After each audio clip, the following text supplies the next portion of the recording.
Good morning friends. आज हम लोग पिछले क्लास की तरह बेसिक सेंटेंस का जो 3 पार्ट है, प्रेजेंट, पास्ट, फ्यूचर, उसको आज कंप्लीट कर लेंगे। हमने प्रेजेंट का सेशन स्टार्ट किया था इज एम आर को लेकर, यानी use of am is are. उसको हम लोग पहले सेशन में पढ़े। उसका दूसरा पार्ट पढ़े हम लोग यूज़ ऑफ वाज वेयर, और आज पढ़ेंगे use of will be, shall be. इन तीनों का एक को रिलेशन है जो प्रेजेंट, पास्ट, फ्यूचर में बेसिक सेंटेंस को क्लियर करने के लिए आता है।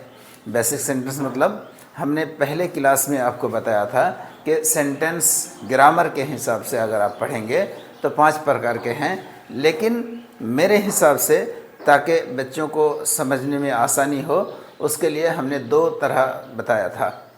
एक था बेसिक सेंटेंस, दूसरा एडवांस। बेसिक का मतलब एक ऐसा सेंटेंस जिसमें किसी काम का करना समझ में नहीं आएगा।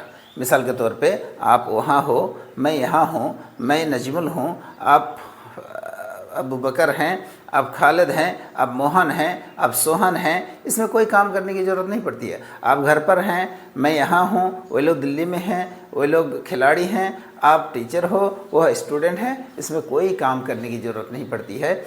ऐसा सेंटेंस जिसमें किसी काम का जिक्र ही ना रहे, कोई काम करना ना पड़े, तो उस सेंटेंस को बेसिक सेंटेंस कहते हैं। और उसको 3 पार्ट में बांटते हैं। किसमें? एक present, past, future.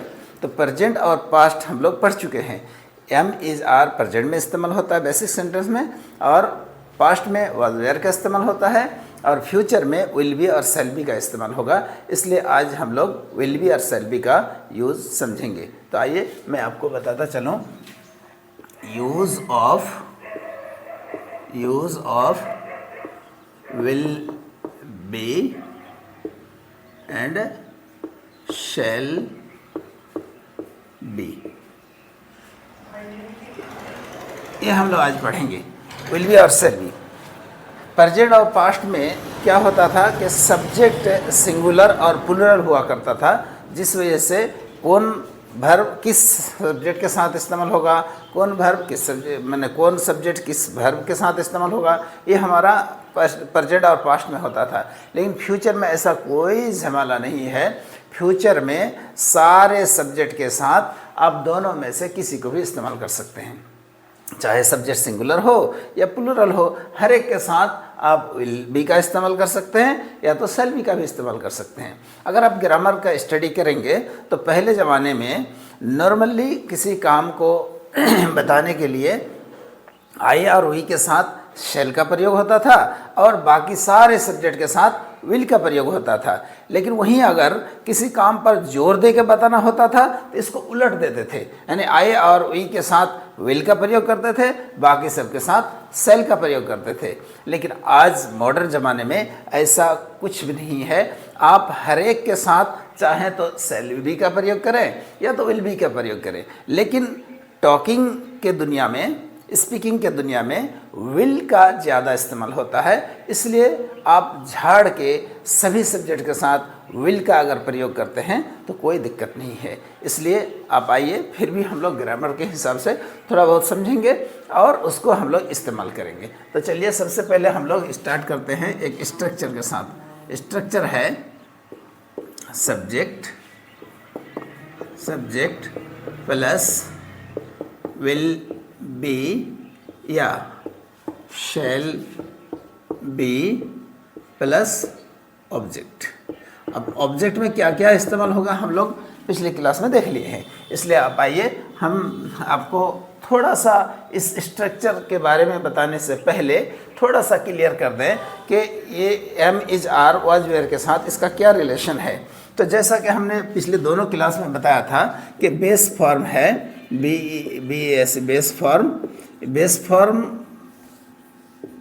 Base form है टू बी, यानी वर्ब टू बी से निकला था V1 बी और V2 वाज वेयर और V3 निकला था बिन और V4 निकला था बीइंग और V5 निकला था V5 निकला था M is R। ये सारा हम लोग प्रेजेंट में V5 का इस्तेमाल होता है, इसलिए हम लोग प्रेजेंट में M is R का इस्तेमाल किए थे। पास्ट में V2 का इस्तेमाल होता है, इसलिए हम लोग was were का इस्तेमाल किए थे।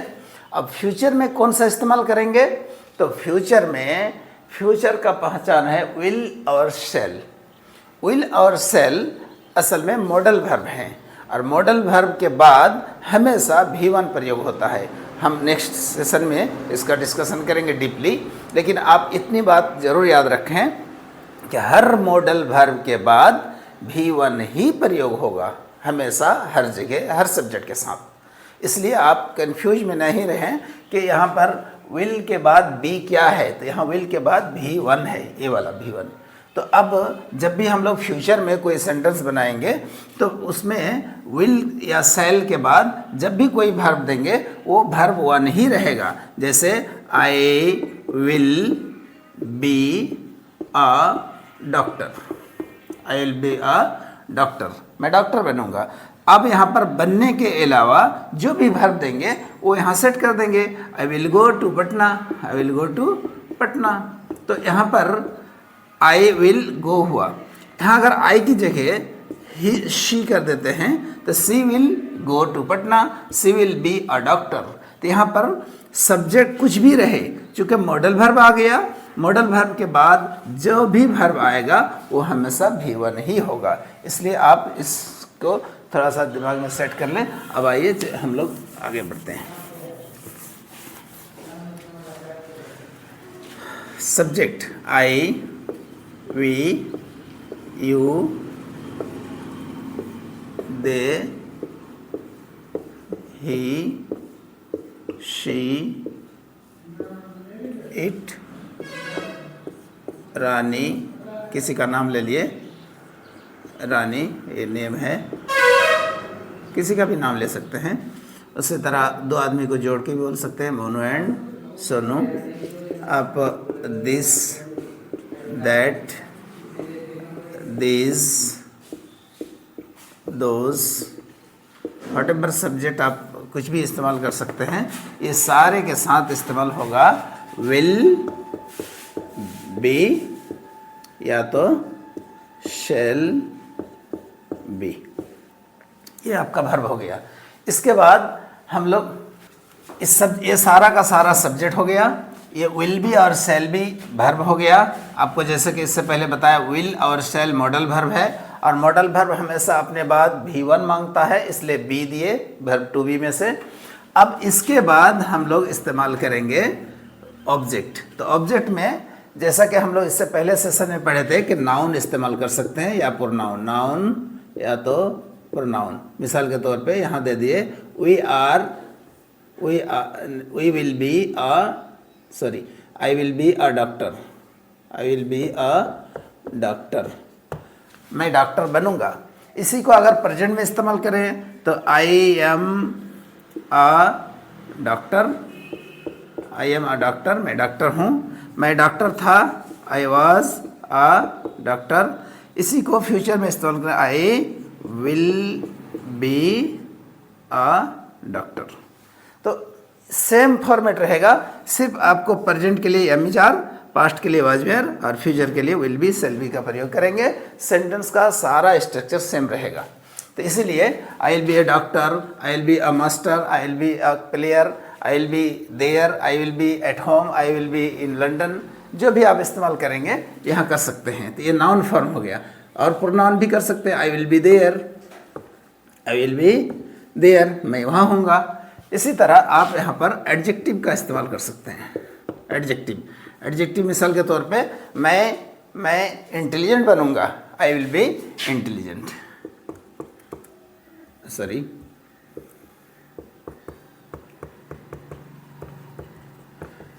मैं बहादुर बनूंगा, आई विल बी ब्रेव। मैं इसी तरह करके जो भी आप कहेंगे, मैं अच्छा बनूंगा, आई विल बी गुड। तो इस तरह करके एडजेक्टिव का इस्तेमाल कर सकते हैं। इसके अलावा एक होता है प्रीपोजिशनल फ्रेज, मतलब मैं बनूंगा, यहाँ तक अगर बात पूरी हो जाती है तो ये भी एक सेंटेंस है, लेकिन इसके बाद अगर कुछ ज़रूरत पड़े तो आप इस्तेमाल कर सकते हैं। जैसे मैं कुर्सी पर होऊंगा, आई will be on the chair. मैं घर पर होऊंगा, आई विल बी एट होम। वह कार पे होंगे, तो ही will be in the car. वह बस पर होगा, ही will be on the bus. इस तरह करके इसको बोला जाता है pre positional phrase. Pre positional phrase, PHRASE, ये प्रीपोजिशनल फ्रेज। प्रीपोजिशनल फ्रेज का मतलब होता है किसी भी नाम से पहले अगर प्रीपोजिशन डाल देते हैं और उसकी एक अवस्था या हालत दिखाते हैं तो उसको प्रीपोजिशनल फ्रेज कहा जाता है। मिसाल के तौर पे आई will be at home, you will be in London, they will be in the car, वो लोग कार में होंगे। तो इस तरह करके हम लोग प्रीपोजिशनल फ्रेज का इस्तेमाल कर सकते हैं। ये सब नाउन है, लेकिन इससे पहले प्रीपोजिशन डालते हैं तो प्रीपोजिशनल फ्रेज बन जाता है। तो इससे क्या होता है कि किसी भी सब्जेक्ट की हालात दिखा रहे हैं, कौन कहाँ है, कैसे है। तो अगर इस तरह की ज़रूरत पड़े तो यहाँ प्रीपोजिशनल फ्रेज इस्तेमाल करेंगे। इसी तरह पॉजिटिव एडजेक्टिव का इस्तेमाल कर सकते हैं, पॉजिटिव प्रोनाउन का इस्तेमाल कर सकते हैं। तो यहाँ पर POSSESSIV, पॉजिटिव प्रोनाउन। इससे पहले हम लोग इसका जिक्र किए थे। तो जैसे mine, he will be mine, वो मेरा हो जाएगा, he will be mine. He will be hers, वो उसी का हो जाएगा। He will be theirs, THEIRS, theirs, वो उन्हीं लोगों का हो जाएगा। आई विल बी हिज, मैं उसका हो जाऊंगा। अगर आप किसी का फेवर की बात करते हैं, दे विल बी आवर्स, वही लोग हमारे हो जाएंगे। तो इस तरह करके हम लोग इसको पॉजिटिव प्रोनाउन कहा जाता है। बहुत सारे स्टूडेंट्स इसको इस्तेमाल करना नहीं जानता है। जब भी आप ये पॉजिटिव प्रोनाउन का इस्तेमाल करें, याद रखें कि इसके बाद कोई शब्द नहीं रहेगा, ये सेंटेंस का आखिरी वर्ड होता है हमेशा। इसी तरह आप पॉजिटिव एडजेक्टिव का भी इस्तेमाल कर सकते हैं, POSSESSIV, positive adjective. Positive adjective मतलब इशारा करने वाला वर्ड। मिसाल के तौर पे माई, हिज, हर, है ना। इसी तरह देयर, THEIR, देयर।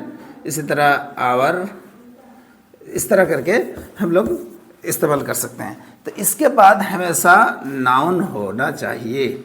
जैसे this is my pen, this is my pen, तो पेन से पहले आप माई का इस्तेमाल किए तो माई पेन ये हो गया पॉजिटिव एडजेक्टिव। तो दिस इज माई पेन, किसी भी नाउन से पहले अगर ये सब वर्ड इस्तेमाल करते हैं, ये पॉजिटिव एडजेक्टिव है। इस तरह करके आप एक सेंटेंस को प्रेजेंट, पास्ट, फ्यूचर बना सकते हैं। ये इजी हो गया। मिसाल के तौर पे ही इज अ प्लेयर, वो खिलाड़ी है। ही वॉज अ प्लेयर, वो खिलाड़ी था। ही विल बी अ प्लेयर, वो खिलाड़ी होगा।